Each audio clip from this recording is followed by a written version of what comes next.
Welcome to another episode of Peers Over Beers, your favorite digital and social evangelist podcast with your industry veteran hosts, Chris Tetzel. This podcast starts now. No worries. Cool. Well, welcome to another Peers Over Beers, everyone. My name is Chris Tetzel, and I have a super special guest, Sammy Gebele. Gebele. Shit. Yes, absolutely. German last name. Hard for you. What's funny is my last name is Detzel, and people always say Dietzel, Dextrol. I was like, no, it's like pretzel, but Detzel. Yeah, it is German, definitely. It's probably tough for you in the United States. Yeah, well, it kind of is. Well, Sammy, I really appreciate you coming on. I was on one of your shows, I don't know, a year ago or so, and you sent me this really special gift. It was, I forget what you call it, but you put beer in it. Beer stein. A beer stein. Yeah, it was really cool. And I've used it once or twice. But anyways, let's talk about you. Like, where are you from? What are you doing? Like, tell me more about you, Sammy. So I'm living in Munich, Germany. So home of the Oktoberfest. It's a wonder that you didn't have someone else from Munich on the Peers Over Beer show. That's a must-have, definitely. Definitely. And I need more people from Germany, Munich, wherever from Germany, because of the name, right? Beers. So. Yeah, absolutely. I mean, I love the show just because of the name. I mean, and then of course you're the host, but well, that's just secondary. It's awesome. And I'm the founder and CEO of SAWOO, a company that provides service and software to help other companies basically win clients, but also win employees via LinkedIn. In a way that includes building communities. So I think there's like an overlap of what your core topics are for your show. Yeah, and we were going through this pre-show, and you're talking about how you're building communities, but it's a little different than you mentioned that it was a little bit different than what I'm used to kind of having my guests on and things like that. But I kind of see building community is there's lots of different ways to do it, right? There's online communities, there's communities through events, there's communities through, face-to-face stuff. It goes all over the place. Would love to kind of get a view and understanding of how you see community and what you're doing, with your company on communities.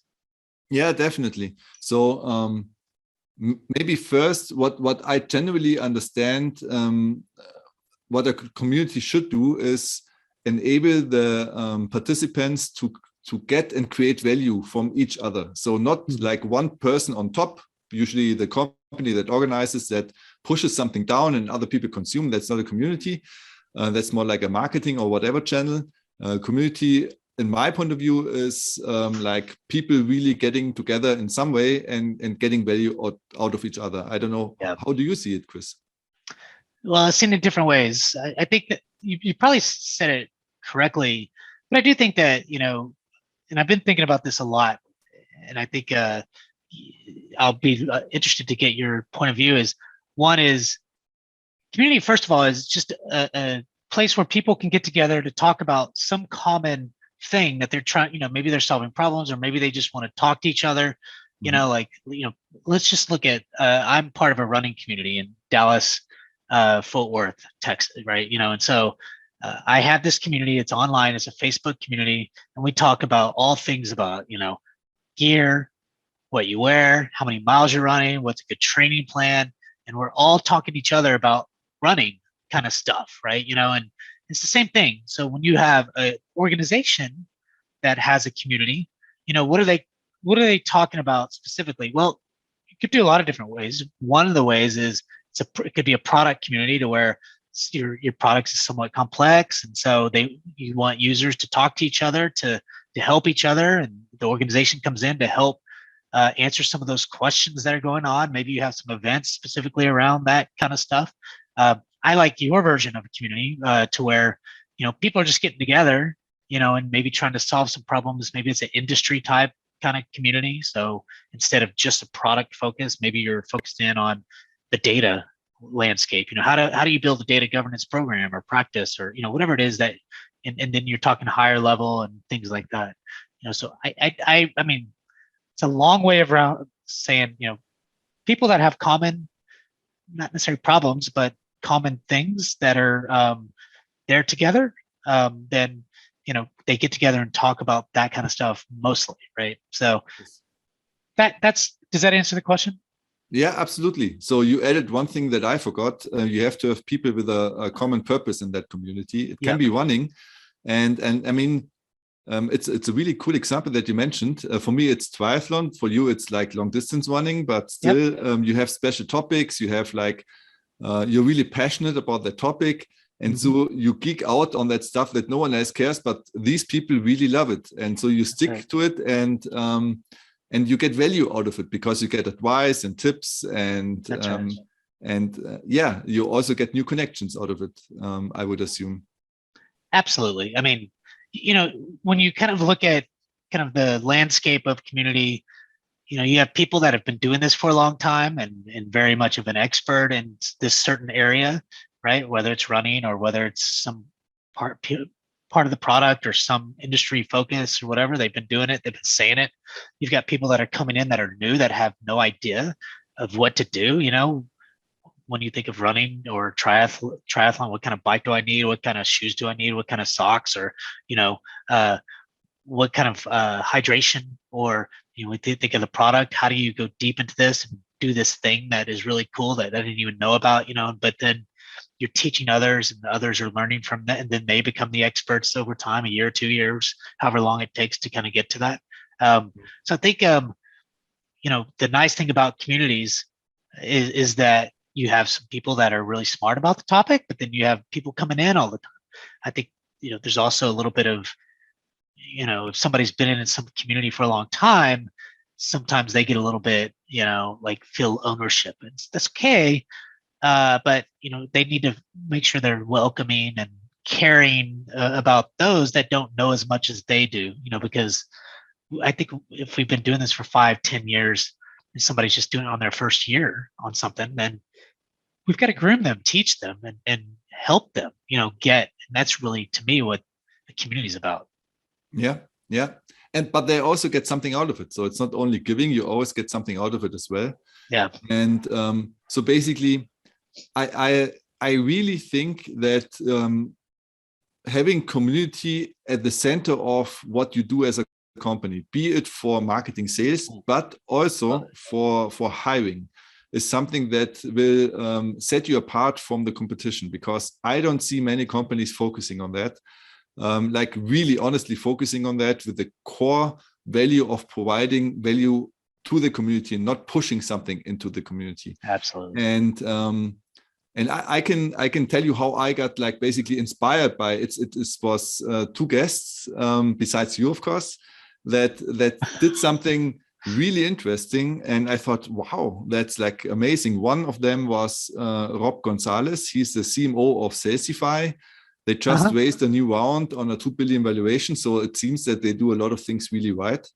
And what he built was a community for his top 100 potential clients, CEOs of a billion and upwards revenue companies, and he helped them get together. And I think it was for the pandemic when they started, before the pandemic hit, when they started, they brought them together, for example, in New York City, and they looked at production facilities, because that's what the industry is about, partly.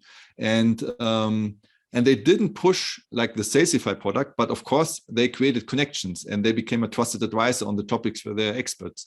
And he even pushed it so far that this community became self-organizing, so that those leaders started to organize themselves and create meetups and whatnot.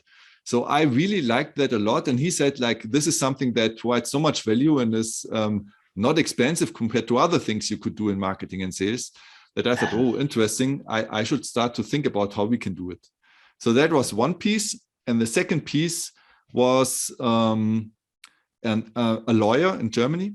I would say the most entrepreneurial lawyer I know, Nick von Jacobs is his name, from McDermott, Will and Emery. That's like a top 10 law firm with over a billion revenue worldwide. But what he did is he created his own conference.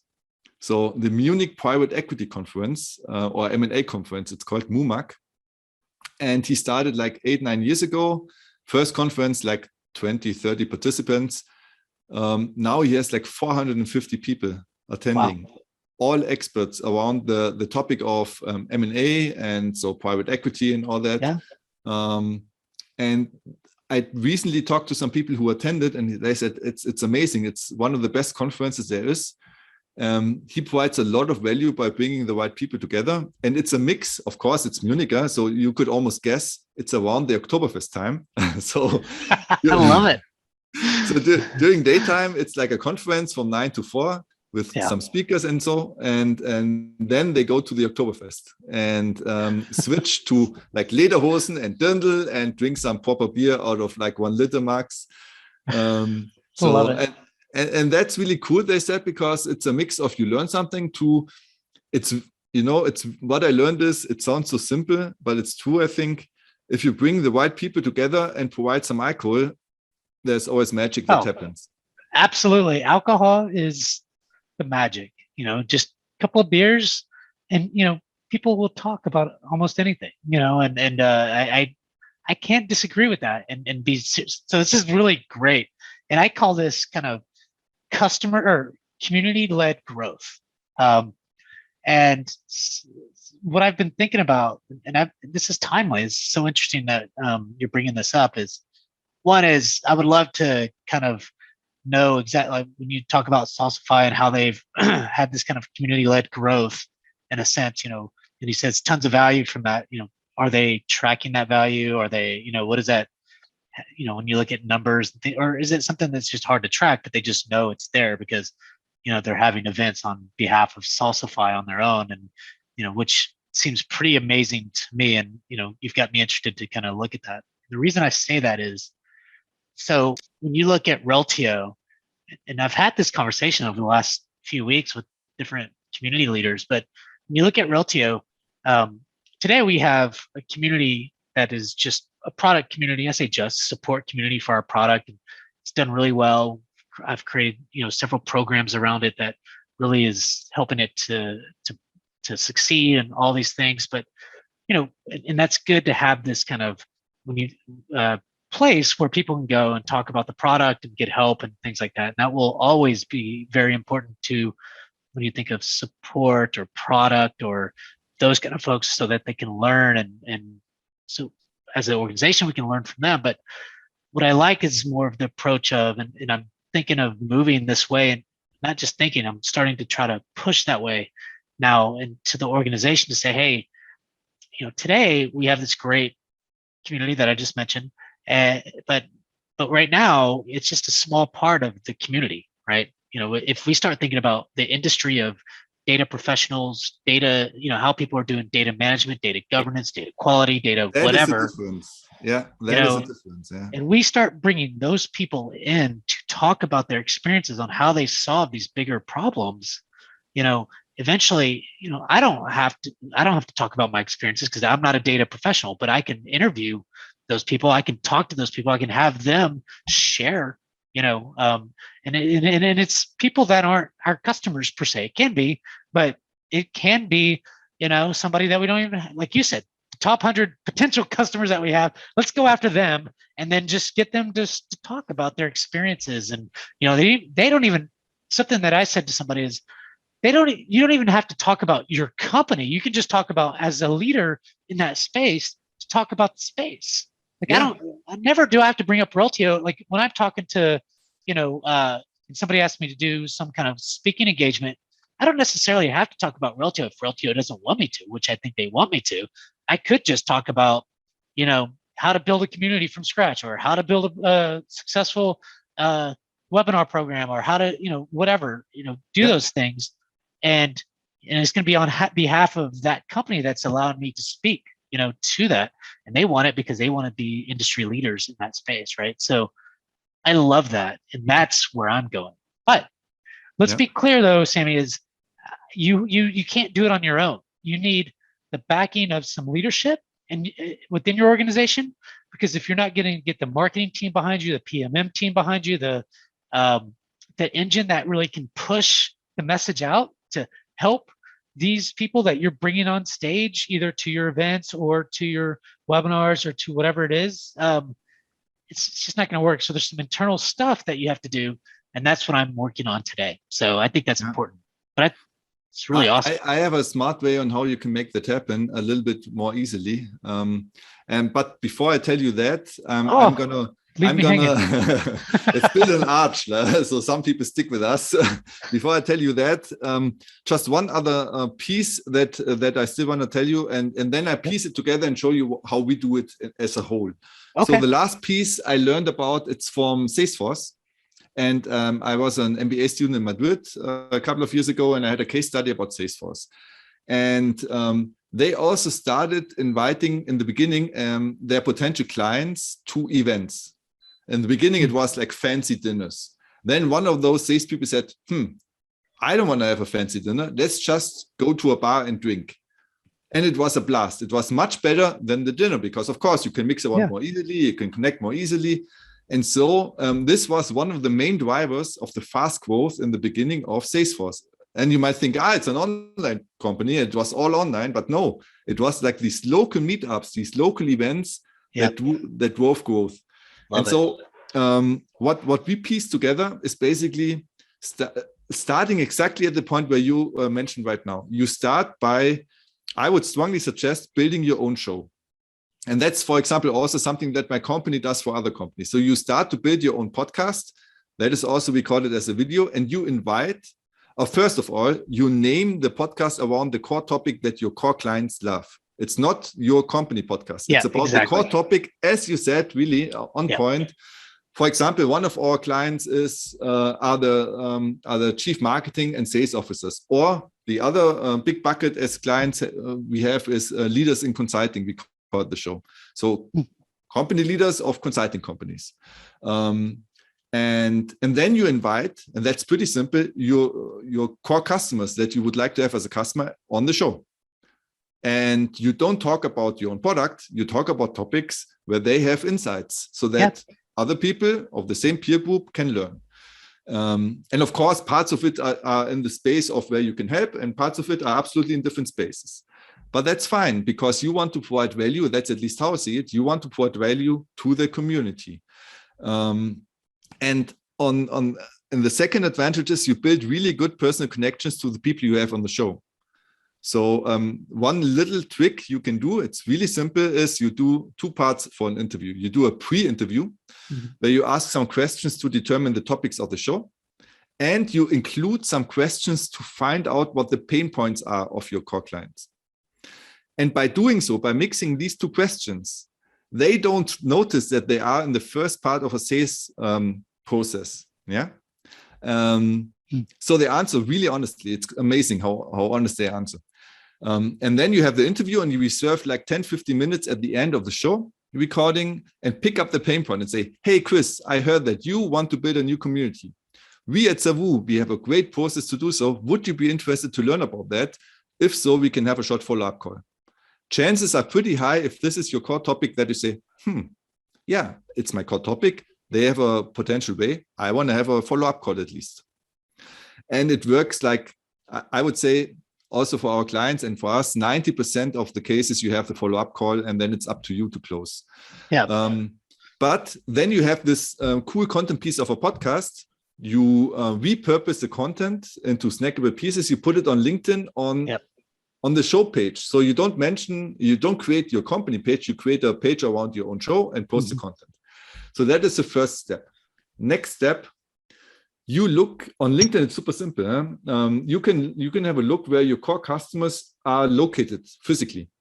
And so, for example, where are you situated right now, Chris? Dallas. So you just look at Dallas and say, okay, how many VPs of whatever you want to go after are around Dallas? And you invite them to a local meetup, maximum 20 people or 15. And you say, hey, if you're too late, then we are full. And you usually pretty surely can fill it up with partly your own customers and partly people you don't even know yet. you provide, how we do it here in Munich, for example, we have a small daily shop that keeps open only for us. So it's Nice. a cool location. So it's not like the normal hotel stuff. It's really boring, I think. So it's a cool location.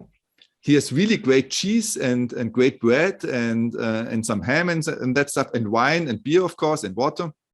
Of course. And so we start at 7, and it officially goes until 8:30, and I never got out of this place before 12 o'clock at night. Oh, I love it. Wait. Do you have a special speaker, like, somebody that can talk for 30 minutes and then kind of get the conversation going? Is it just, okay, you do? So they're not, almost, yeah. So the core focus is connecting those people so that they get value out of each other. Yeah. But we found out, and they told us, honestly, I mean, we do what they like. So we have a little bit of drinking and eating because people are hungry. So after 20 minutes or so, we start to introduce each other, everyone 1 minute, about themselves. And I ask one silly question: what's your favorite food, your favorite beer, or whatnot, so that they open up a little bit. Yep. Then we have a 5-minute talk about some topic. Usually I pick someone from the guests whom I know has something interesting to say. Yeah. Then there's again 1 hour of mingling, and then I pick a second guest who has something interesting to say, only 5 minutes, with some Q&A afterwards, and that's it. Okay, that's good. Yeah, I mean, there are probably many ways in how you can do it, but that's a formula that worked for us really well. And do you do this like once every month or something, or what do you on the local meetups? We ask them how often they want to do it. Up to now, it's every second month. Okay.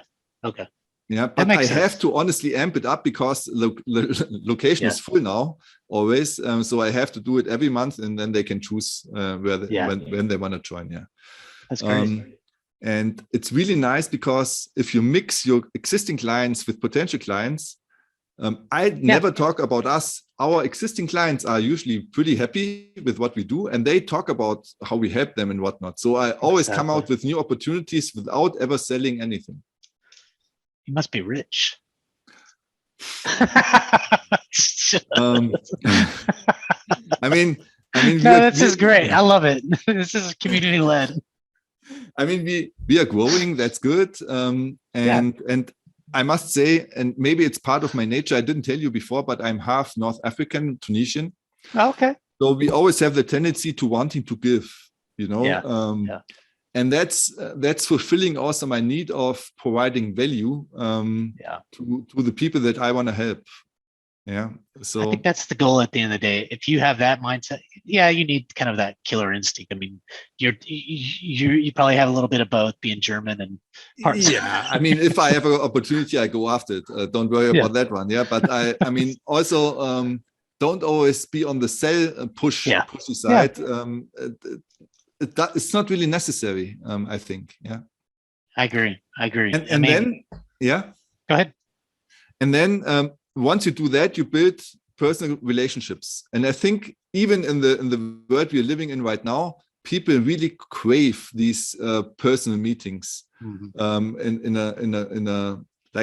a different space than they are used to. And for example, in one of the industries, like the consulting industry, I yesterday invited someone. He said, "Oh God, Sammy, that's amazing that someone is finally doing something like this. There's a cool conference for lawyers. There's a cool conference for some industry verticals, but there's nothing for us. And I don't know why. I don't know why anyone tries to connect, because there's so much potential for cooperation, for learning. So I really believe there's always a space, no matter where you're in, for building something around your core customers." I agree. Wow, this has been great. I mean, thank you for sharing so much really valuable and good information. So I'm interested now, since you brought up, all these really cool things that you do, and from your company standpoint, you help your customers build the podcast themselves, right? What I wonder is, so let me throw an idea out there for you, and because I think this is perfect for you, and I think you could either answer it. So today, when you look at some of these product companies like mine, for example, and I'm just going to bring up my examples because that's what I can give you, but is when you look at our main website, it's kind of our core place for leads to come. So, the goal at the end of the day is, they do a lot of paid advertising. They do a lot of, organic type stuff and content that will bring people to our website and things like that. And so, that's going to be a key focus for us over time, right? But when you look at the main website, we're talking about our product, and what it can do, and we're trying to win keywords and stuff like that. But what we need to do better at and do more of is content around the space of what we've been talking about of data management, data governance, data quality, which we're not talking about as much, but and we haven't even started really. And so we have to get started. And that's where I come into play. And so what I'm thinking about is doing exactly the things that you're talking about, which gave me some good tips. And I was wondering about this, and you actually answered it because I've been thinking about it for a couple of days or a couple of weeks is, do you start your own LinkedIn group, when you start kind of your own show and things like that? But let me get, so that's one. So as you're kind of thinking about it, but two is I need that content that's being created and pushed, and it could be a separate subdomain or website that we call it something else, but all that great SEO and stuff like that is moving to the main website, right? So that whether customers are, to me, it doesn't matter if people know that Realty, because it's going to be like peersoverbeers.realtio.com or something like that, right? That's going to be the website, so whatever it's called, but it's got to be attached to that main website. It could look completely different branded wise, because you know what I mean? And then, you push your podcast on that website, you push, blogs on that website, you push, YouTube type videos, quick hit content kind of stuff, or maybe it's, and then, lots of written stuff. And then maybe even bring people to a community at some point to say, here's a link directly to the community login, that kind of stuff. And that's the way I'm kind of thinking about it. Any thoughts? And does that make sense? And is that what you kind of help sort of people do, or am I way off? No, you hit it right. And there's even more that you can do. So we call our product not podcast, but social content and leads, because it's social content that I think is the future. I don't know if you heard the term dark funnel before. What is it called? Dark funnel. Dark funnel? Yeah. Okay. So I can quickly explain what that is. So you're absolutely right about everything you said, and you should do exactly that, because with a podcast or a video show you record, you can get the transcript, you can create blog posts and whatnot. So I already do that. Yeah, really great. So do that, put that on the page exactly as you said, everything perfect. Also creating a community page around that, perfect. But I think a lot of stuff where your clients probably are informing themselves is happening on LinkedIn. Yeah. And if you manage to create content that is relevant for those people, and you push that content, of course, through the company page, but that's usually never working really well, but help your employees select the content they like and create like a little bit of themselves with that content that your podcast created, then you get a huge reach. And because your podcast or your show is around topics that are interesting for your target clients. So it's not only about your product. So it should be something that people are interested, especially as you interview your target clients and ask them about tips. Yeah. So it's content from your target clients for your target clients. It usually works. And so dark funnel means it's something you cannot track. People will see your content. But there is no attribution software that can tell you, this person saw your podcast, saw 3 posts on LinkedIn, then went on your webpage, later on saw another post, then subscribed to something, or wanted to have or saw a Google ad. And the Google ad was the last touch. And then your attribution software says, Google works, but it's not Google that works. It's all those steps before. And so that's why you call it dark funnel, because you cannot really measure it with attribution software. You would have to ask your leads an open question and ask, well, how did you hear about us? And then you have to qualitatively assess where they came from.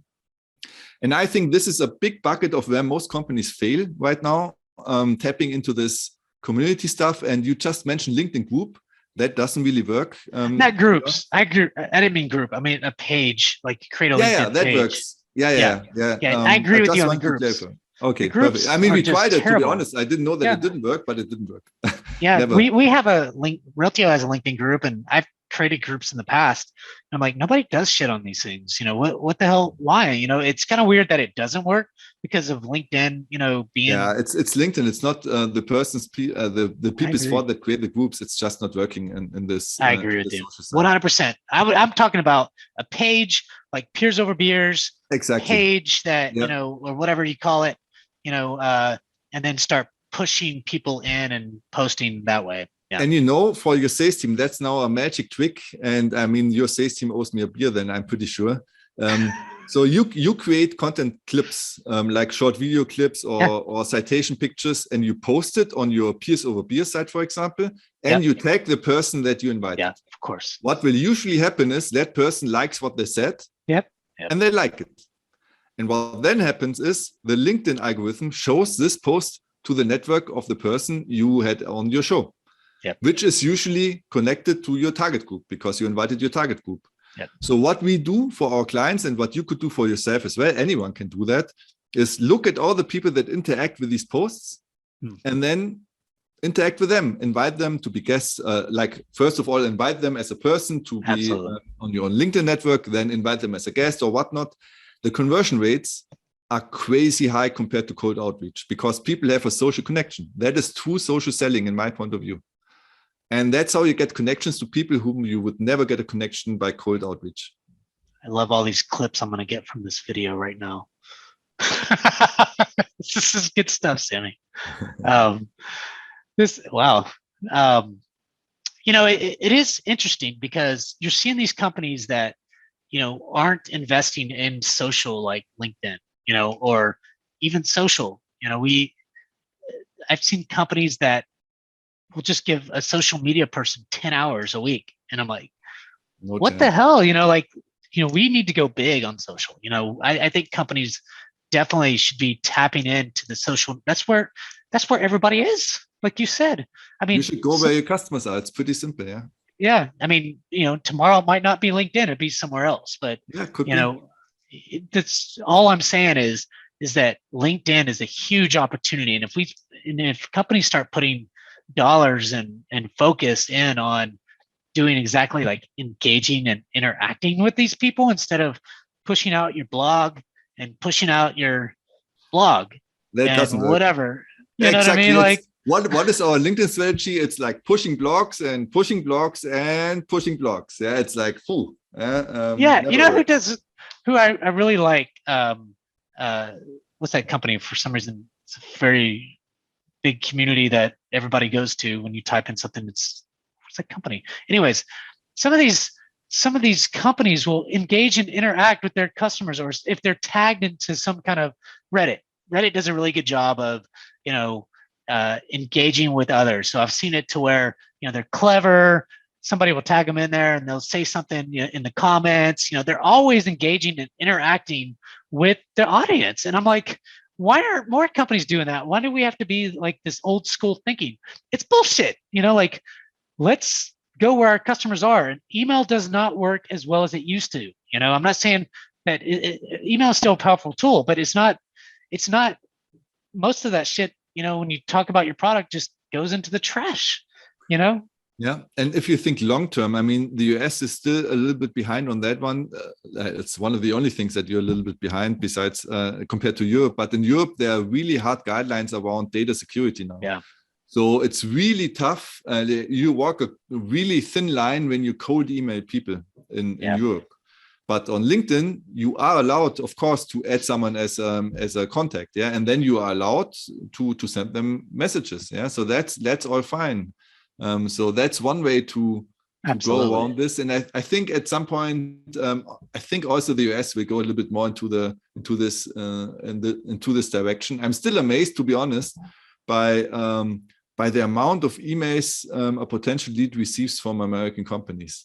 And that somehow still works. But I honestly, I think still email is a valid tool and you should use it, but you should also try to at least try other things out. And one thing you should try is what we just talked about, like building community through different means. It can be through social, it can be through your podcast, it can be including meetups.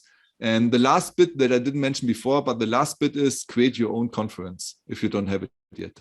Do you have a conference for your target group at your company? Not today. We used to, but after, when COVID hit, we just kind of stopped doing it. Yeah.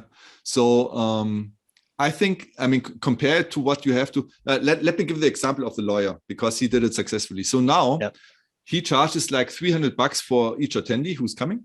Yeah. And he has industry sponsors. So companies that are not competitors to him. Yeah. And he doesn't have to pay a dime for his own conference. Yeah. And he gets all the production for free and everything, and all the media and all the glory. And I think that is amazing. So I really wonder why companies still pay hundreds of thousands of dollars to be allowed to attend a conference organized by someone else, if that is not really necessary. If you can build your own conference, starting with your show, have several meetups in different locations, you build personal connections, and then you don't start with 1,000 people. Maybe you start with 50 or 100, but it's like decision makers on VP or C level that come to your conference. And I honestly believe this is a core tool that you have to have. This is a beautiful conversation, Sammy. I loved it. I mean, this was, when you start thinking about this, to me is community-led growth in a big way. And, it's not your traditional, and from a marketing standpoint, right? This is not your traditional kind of email stuff. Certainly digital is important, but it's thinking differently in a digital way, social way. And wow, you have a lot of great knowledge there. And I'm so glad you came on today, Sammy. You got me inspired, because I've been thinking this way for a little bit, and I've been trying to present this in front of others, and people are starting to buy in, but not completely, right? And so having this conversation just helps me in a big way. And I hope that this helps some others, Sammy. So thanks so much for coming on Peers Over Beers. It was a pleasure to be on your show, Chris. We'll have to do this again, because you're a wealth of information. So, well, thanks everyone for tuning in for another Peers Over Beers. I'm Chris Detzel and Sammy. Nice to have you.